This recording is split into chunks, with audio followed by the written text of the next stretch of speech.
This is Mexico's most feared highway. No one wants to cross it, especially at night. But Hector had no choice.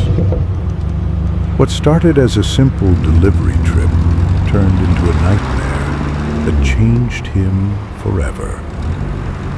Hector has been a truck driver for over 20 years. He knows almost every route in the country, but there's one he always avoided: Federal Highway 45, especially the stretch between Zacatecas and Durango. It's a long, straight, and desolate stretch.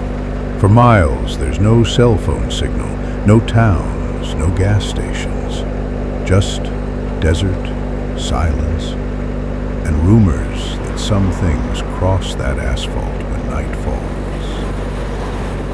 That early morning, Hector was in a hurry. He accepted an urgent delivery from a private company, a sealed box with no labels, to be delivered north before 6 a.m. They paid him double not to open it or ask questions. And he needed the money. At 2:47 a.m., Hector entered the loneliest part of Highway 45. He turned on the radio, but only static came through. He tried to call his wife.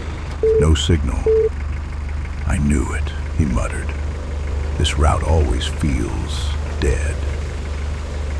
A few minutes in, he noticed something strange in the rearview mirror. Lights. A motorcycle behind him. But it didn't get closer or pass him.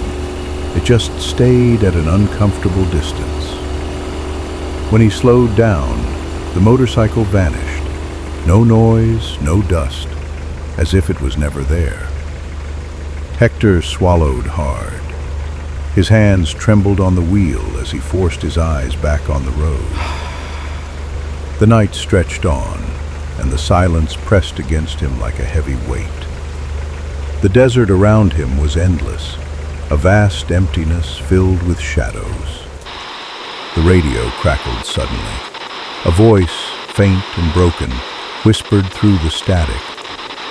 "Don't open it!" Hector slammed his hand on the dashboard, trying to clear his mind. Just interference, nothing more. He looked again at the box, sitting silently beside him. It felt heavier now, like it carried a presence of its own. Further down the road, a dim light flickered, a lone gas station, barely more than a shack. Hector pulled over, hoping for a brief rest. He stepped outside. The cold night air bit at his skin. The stars hung like cold eyes above the desert's endless black. Something moved just beyond the light. A white dress fluttered in the wind.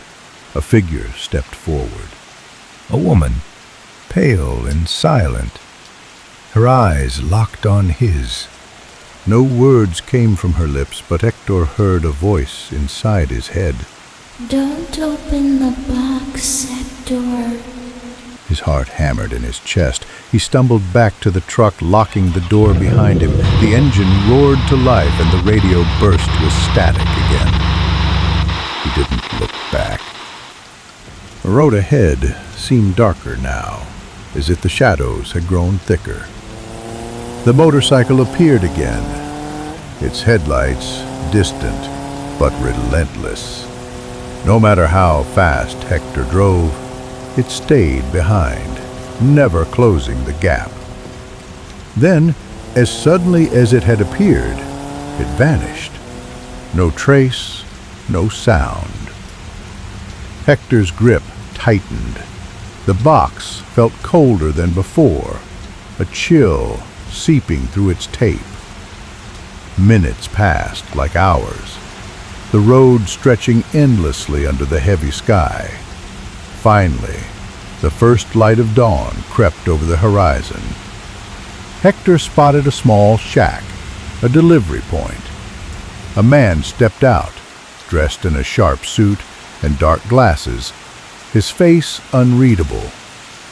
"Drop the box. Leave. Don't look back," he said flatly. Hector hesitated. Curiosity gnawed at him. Slowly, carefully, he peeled back the tape just enough to peek inside.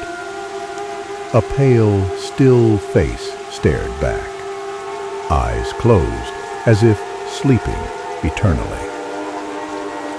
Hector's breath caught in his throat. He slammed the box shut and climbed into the truck, heart pounding.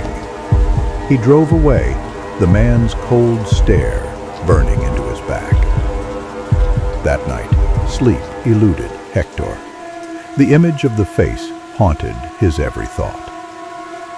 What was inside that box? Who or what was it? The next day, Hector made a decision. He would never take another job like this. Years passed.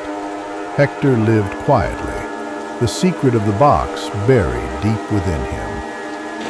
But every year, on the same date, the radio in his house turns on by itself. A broken voice whispers from the static, "Don't open it." And Hector never dares to listen. Because he's too scared of what will happen if he even imagines what was in that box. Thanks for listening. And remember, if you don't subscribe, you might be next.